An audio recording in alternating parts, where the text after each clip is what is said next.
Hey everybody, Aaron here. Welcome back to another anime review. So today we are looking at the Blue Exorcist OVA. Now, this is a prequel story, so don't expect anything new or anything really that incredibly new. It follows Mamushi and is all about how she kind of met Mr. Goto and what kind of led to the events of her, of her trusting him so much and thinking that he is like, such a helpful person and really was trying to help her, not really help himself. What's cool though is it starts off with her academy life, and it focuses really the whole thing is like the academy. We see that Mamushi, for the most part, isn't treated very well at the academy. She's really kind of disliked by a lot of the students there because of the fact that she has a very cold demeanor. I mean, if we learned anything from season 2 of Blue Exorcist, we see that Mamushi seems like a very tough cookie to kind of talk to. But nonetheless, what's funny is that she really does want friends. It's just that she doesn't know how to approach people. She feels like she's so different because she's raised by monks and she was raised in a certain way of being. So she doesn't feel like she fits in with normal people.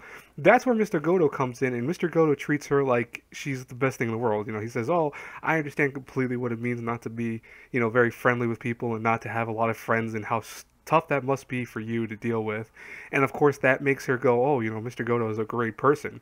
This leads to the events of Blue Exorcist season 2, because of obviously we know that Mamashi becomes a user of the eye because of Mr. Goto's actions that lead to her thinking that she could do that.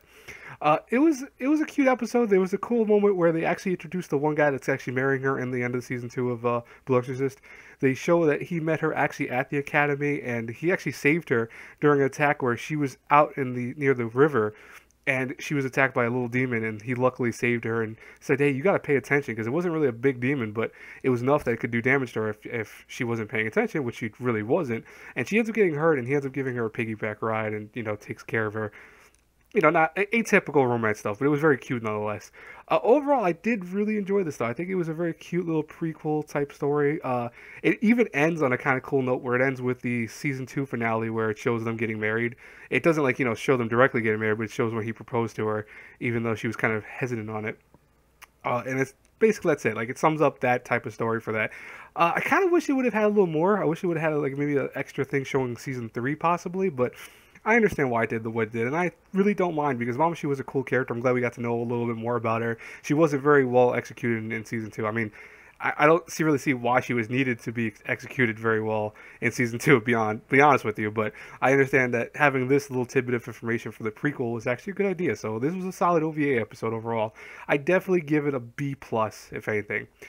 Other than that, guys, I would love to know, what are your comments below? You liked it, didn't like it, felt that it should have been something that leads to season 3, etc. I will talk to you guys later. I'm going to be reviewing Zero, A Grimoire of Zero, and also Star Mew episode, I think 5, if I'm not mistaken, so I'll be reviewing those. Anyways, talk to you guys later. Have a great, blessed day if I don't see you for the next review. Bye-bye.